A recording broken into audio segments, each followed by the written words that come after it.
Veteran trucker Steve Grahame has been driving road trains through the Australian outback for 40 years. But his biggest challenge is still to come. It's a beautiful Sunday drive this morning. Couldn't ask for more.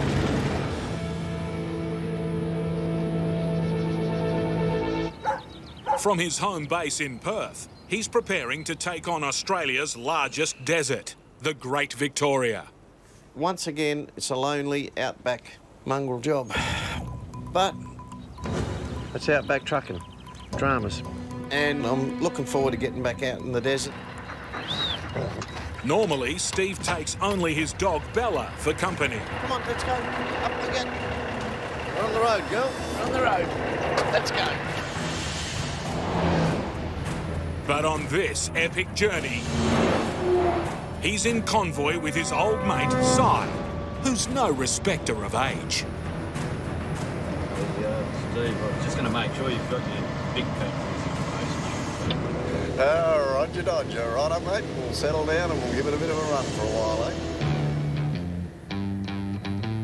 eh? Steve and Si are hauling heavy machinery to a road crew on the far edge of the Great Victoria Desert. Well, we're on the road to Junjunjara. 20-something years since Si and I were there last, and God, I've got some bad memories. Back in the early 90s, Steve and Si got caught in a cyclone. Anyway, we're committed now. Floodwater stranding their trucks for 2 weeks. Bugger. Yeah, there's memories, and some of them make you grit your teeth.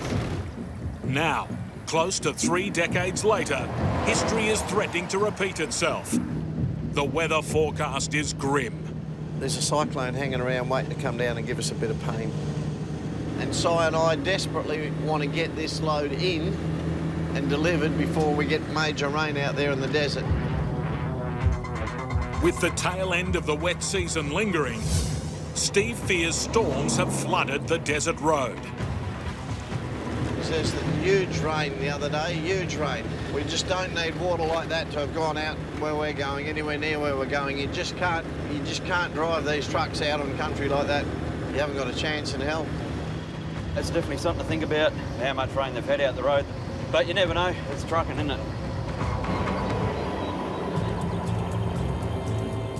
As the trucks approach Kalgoorlie, black skies touch the horizon in every direction.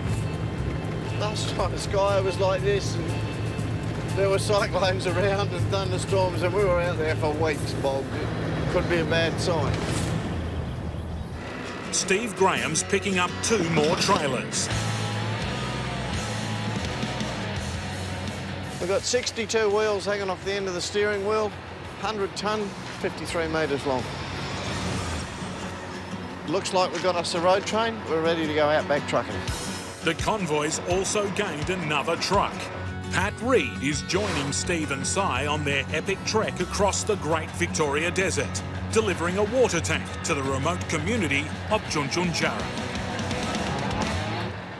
That cyclone's been a big worry. It's off Karratha now. We'll cross the coast somewhere today. Within 2 days, we'll have rain out here somewhere, probably. So we will get moving to try and get in front of it. Come on. Stay up the road, stay.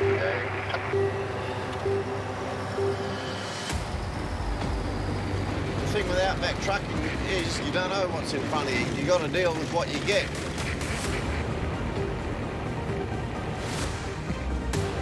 This is the end of the bitumen coming up here, I think. Well, here we go. Back on those little things we know and don't love. A few corrugations coming through here. The road's rough, but bone dry. So far, touch wood, it's been a lovely day at the office. Road's good so far anyway. Yeah, unreal. It's not going to get any better. Further up the road, ominous signs of what could lie ahead.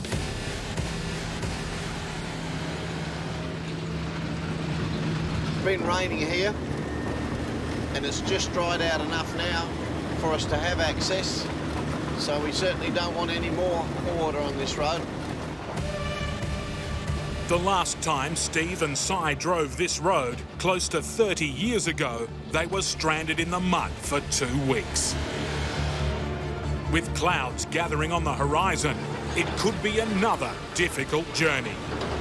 Hey, Steve, see the little white fluffy stuff over in the sky over there to the left of the light? Yeah, mate.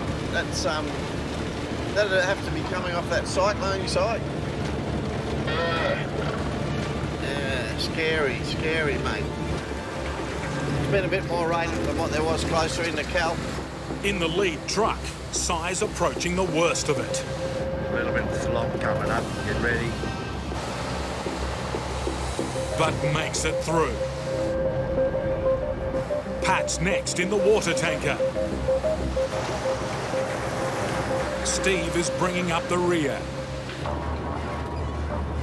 At 53 metres long, getting his 3 trailers through the mud hole is going to be tough. Si's got 20 wheels to pull through here. I've got 62. Righto, here we go.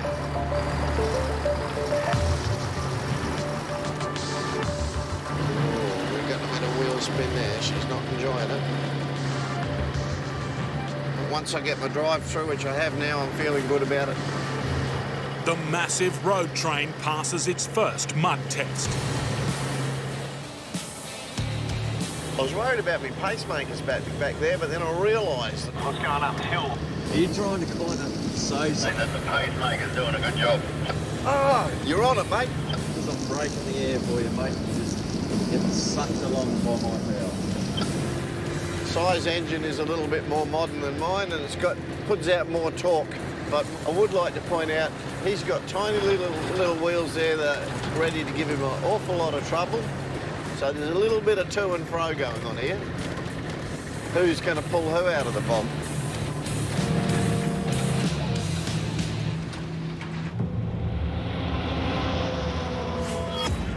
So far, so good. But news drops about an approaching cyclone, and it's all bad. Si just flicked me back a photo of where the cyclone has come across the coast. It will break up and turn into a rain-bearing depression and drop a lot of rain. And I don't want to be underneath a lot of rain out here. More rain means more mud. You try to dodge this water with all your heart. This doesn't look like much fun. You wouldn't want to be down in that hole, Si's right. Already the track is falling apart.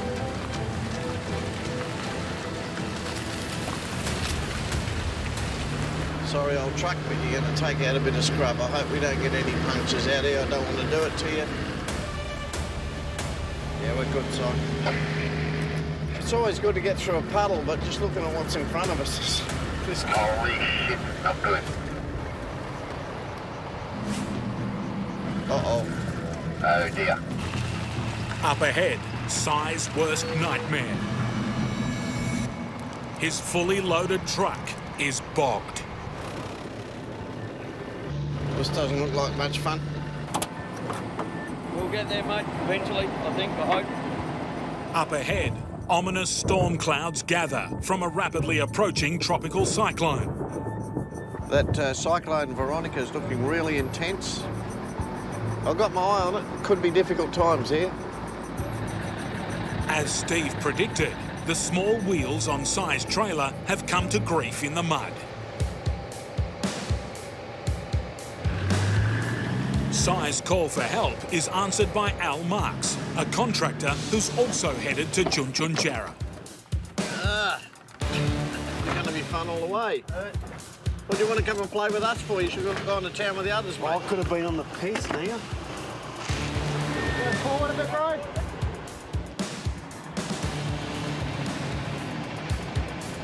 All right, I'll go for it, mate.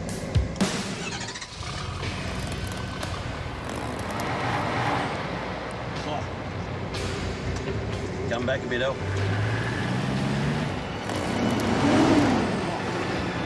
Yeah, not seem to be moving at all, hey? I don't want to dig a hole in. it wasn't as easy as what they thought. But then again, I've been 40-something years outback trucking, and it's never been as easy as what I thought. Steve switches to plan B. All right, we're going to attempt to reverse out of this slight bog hole. This time they've changed size truck to Pat's tanker.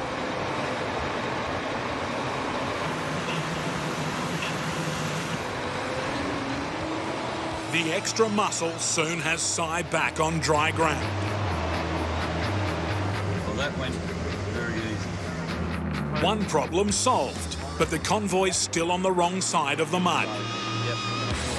The brains trust needs a new plan of attack. We're going to try and run me through first because I'll put the deepest ruts in it. I'm the heaviest, but also because if I do it right, my back trailers will still be pushing me when I'm on the slippery stuff. Here we go, we're into it.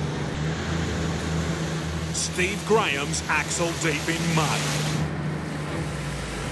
Trailer's pushing me nicely.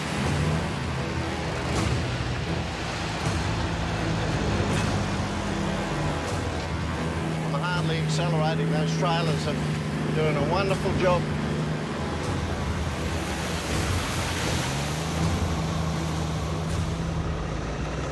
Right, mate, I'll watch you in my mirror.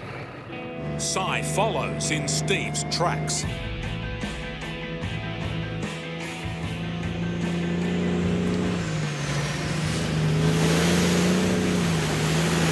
It's second time lucky for Si's low loader. No worries, mate, you good, eh?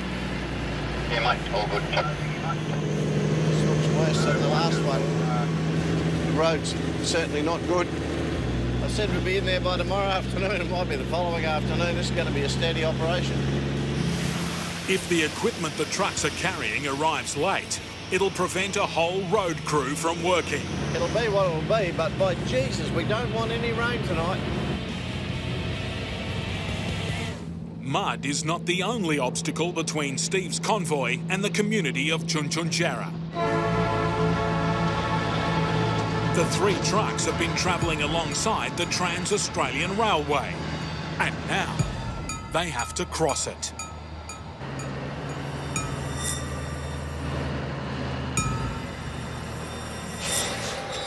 Oh, well, this is it. It's going to be fun getting over this railway line.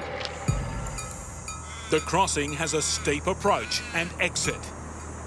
But it's steep, so we've got to be really careful and make sure we don't hang up on there and stuff the bloody transcontinental railway line.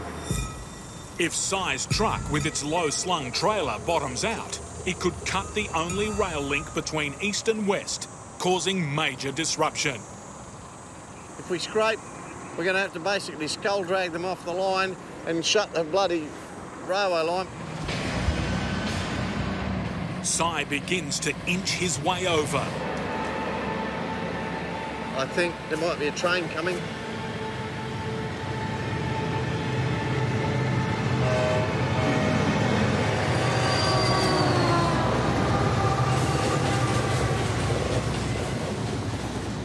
Absolutely, definitely glad we stopped. Wouldn't want to run into that thing.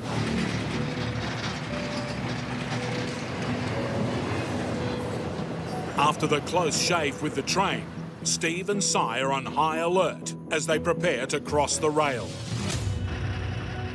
Plenty of room there, off? Yeah, 6 inches. With low clearance on all the trucks, they could grind to a halt, dead on the tracks. The Trans-Australian Railway line is a 1,700-kilometre stretch of track that connects the east and west of the continent. Shut it down, and no goods or passengers are getting through. It's when you get across that hump that your troubles start.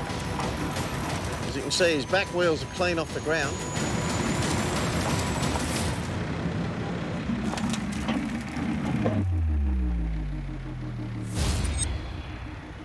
Unreal. Right, I'm about to drag all my lot up here. I better focus on this. Just giving it a bit of a run up here, side. This is really serious stuff you're trying to pull on here. trailer 1 is all clear. Trailer 2 is clear. Roger, it's 3 that I'm worried about. Trailer 3 is all clear. Beautiful, thank you, Al. With all 3 rigs safely across, the truckers need to find the bush track that will lead them out to the remote community. Yeah, they're showing us this one here. Yeah. One wrong turn, and they're in a world of pain. Triple road train out here wandering around on these little tracks. You don't want to have to turn around. Turning around out here can be half a day's job. There wasn't a turn to the right here, was there? I looked at that, but I doubt it. See, that other track wasn't used at all. This one's still being used, so... Yeah, you're right. It's either it's only a grid line or something. Yeah. Their only clue is an old dog fence. They need to find it soon to confirm they're headed in the right direction. Often when you're out here in the desert, and these tracks go on and on and on, you start to wonder if you haven't taken a wrong turn. And there is one rule of thumb I've always gone by, and that is keep going till you're sure. Till you find something you absolutely know can set you right or wrong. Choosing the wrong dirt track out here can be costly, both in time and money. Turning around is just often not an option. You know, you're splitting up and you're spearing one trailer after another out there into the bush. After 2 hours heading dead straight, the track begins to bend. About time we turned east. Yeah, it made me feel a bit better inside. We've just turned east, which is reassuring. We needed to be going a bit more east. And the side just tells me he's come into the dog fence, the vermin-proof fence, and that's where we should be. We're on the right track, we're on the right road. This fence was put in many, many years ago as a vermin barrier. Dingoes and emus, I think. Rabbits would have got through it, probably. They may be on the right track, but the grim reality of this treacherous outback road sinks in. I don't want to end up like this bloke over here, rolled over on my head. 500 kilometres of bone-crushing corrugations and truck-destroying washouts lie ahead. Like this little mongrel here, you break your truck, you break your load, you break change. If you want to be impatient, don't be out here. It's getting a very rocky and sway over some of these dips, and big balloon tyres, they get a hell of a sway up sometimes. Lose a 30-tonne machine off the back out here, and there's no getting it back on. That's the old story. I want to get the freight in. I don't want to be sitting out here broken. You wouldn't want nothing bad to go on out here. There's not much help, is it? Looking around you. Keep my eyes peeled. I've slowed down again. It's hard to make any pace at all on this track at the minute. I grabbed another gear, but it might have been too excitable. I got back to here. Ahead, the corrugations give way to dried-up washouts. If you hit them hard, they're axle breakers, these buggers up here, so certainly wouldn't want to hit them without you know that they're there. The only way through is at a crawl. Oh, gee, this is a trailer break. That's a hell of a dip. There all the trailers are flexing and bending.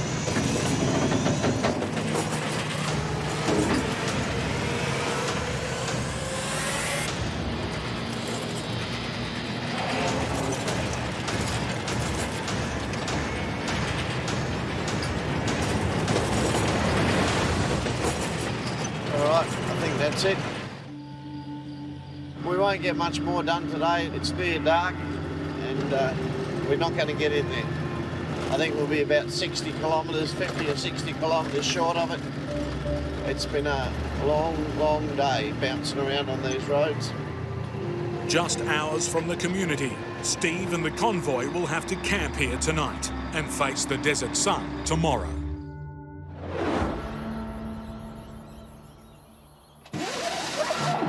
the last run in, about 70 kilometres and straight into the sun, heading due east. Even the dog doesn't like it. It's going to be a painful first half an hour, I suppose.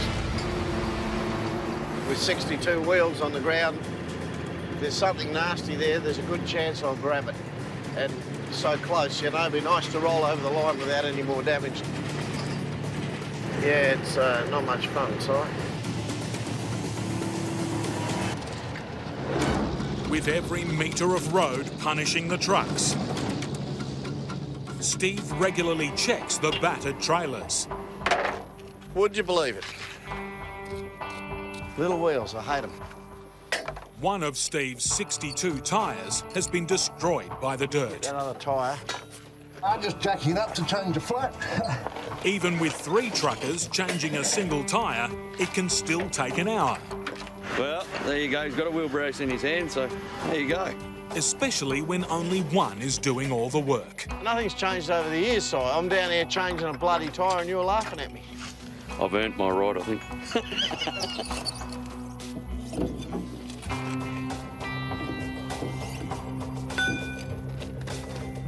It's good having friends to help.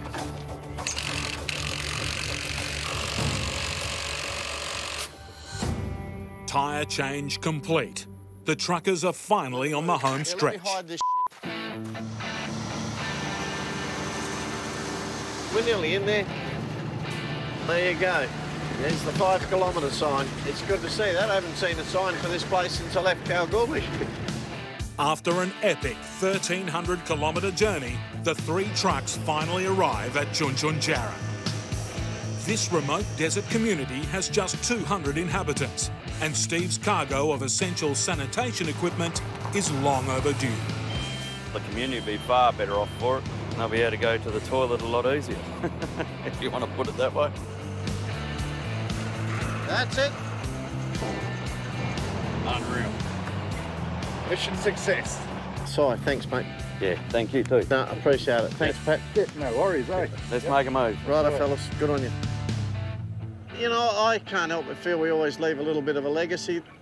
The infrastructure that's here, the things that are here can only be brought here by trucks. Yeah, and fellas like us have got to be prepared to do it. I get a real sense of satisfaction out of that, a sense of achievement that we've done well. And of course, I enjoy it when I'm doing it with good mates.